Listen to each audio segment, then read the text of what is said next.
Ira tried to suppress her smile, biting her lower lip. Then, pretending to be serious, she said in a grave voice, "Good for me. I can finally sleep in peace." Standing beside the mattress, Samira dramatically held her chest. "Wow, so cruel." Ira couldn't hold back anymore and burst into a soft laugh. Seeing that beautiful smile, Samira went quiet for a few seconds. Then, very softly, she said, "Do you know that when you smile, the whole room lights up?" Ira immediately looked away. "Don't start again." Just then, Nira's loud voice echoed from outside, "Can we come in now, or is the romance still going on?" Samira burst out laughing instantly. Ira put her hand on her forehead and muttered, "I won't survive these girls." As soon as the door opened, Nira and Trisha walked in together. Nira was holding a packet of chips. "It's movie night." Trisha immediately looked at Samira and asked, "Do you watch horror movies?" Samira shook her head, "No." Nira asked in surprise, "Why?" Samira replied in a perfectly calm voice, "If Ira ma'am gets scared, she might hold me tight. Then I won't be able to focus on the movie." The room went completely silent for 2 seconds. Then, everyone burst into laughter. Embarrassed, Ira almost threw a pillow at Samira. "You are becoming completely shameless."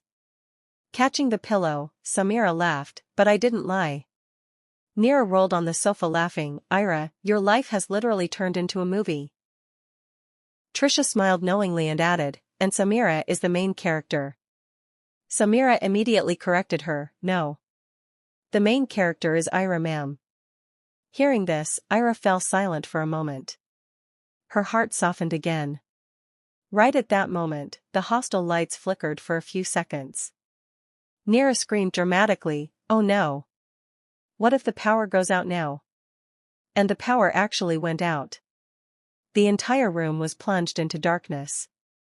"Oh my God!" Trisha gasped. Nira got busy turning on her phone's flashlight. In the darkness, Ira was standing by the bed. Just then, Nira's flashlight turned on. As the light hit them, Samira slowly let go of Ira's hand, acting as if nothing had happened. Nira looked around and complained, "Ugh. I absolutely hate the darkness." Samira smiled faintly and said, "Me too." Ira immediately looked at her. Because both of them knew, Samira was lying. It was late at night. The entire hostel floor had gradually quieted down. The distant sound of soft laughter and music playing on someone's phone eventually faded away into the night. Inside the room, there was only the soft, warm glow of a small night lamp. Nira and Trisha had fallen asleep a long time ago. Nira even mumbled in her sleep, "Samira, flirt less," before drifting off again. Ira was lying silently in her bed, but sleep was miles away from her eyes. She kept tossing and turning.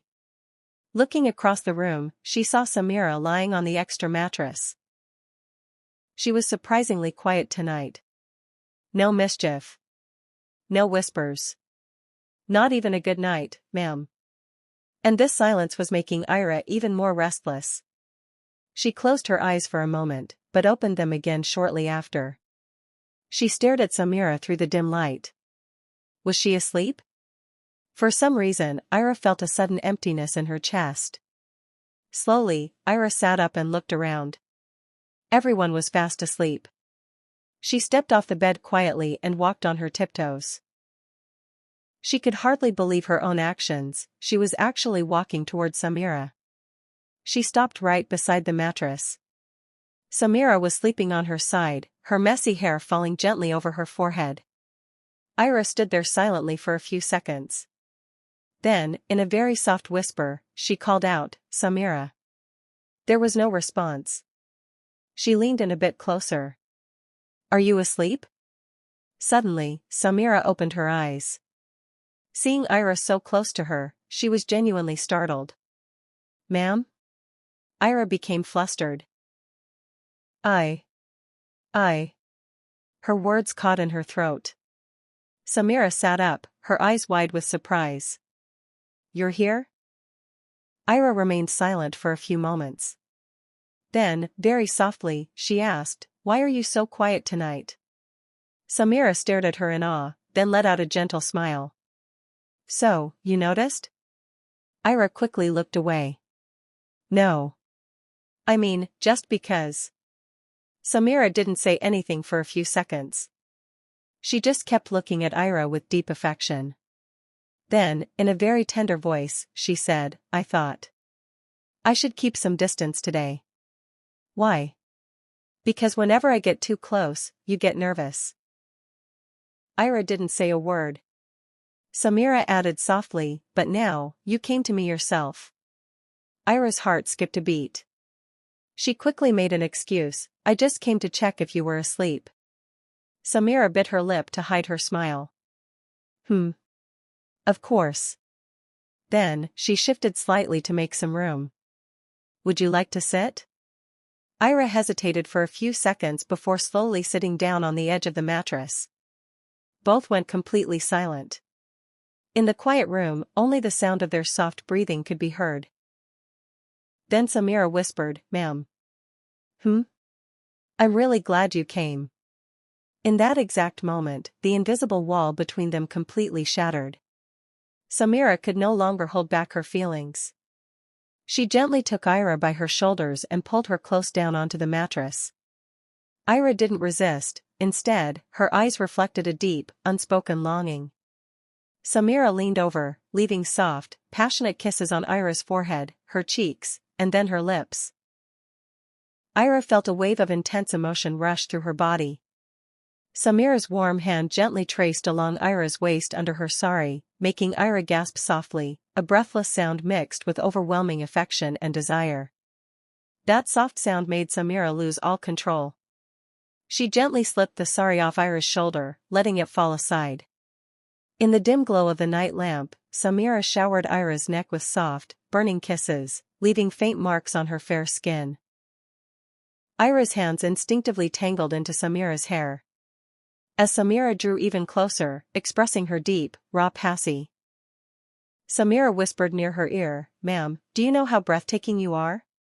Before Ira could answer, Samira captured her lips again in a long, breathless kiss. When they finally parted, both were breathing heavily, their skin warm and damp with sweat. In the peak of that overwhelming moment, Ira held Samira tightly, her fingers gripping Samira's back as she whispered breathlessly, "Samira, please, stop now. I can't take it anymore."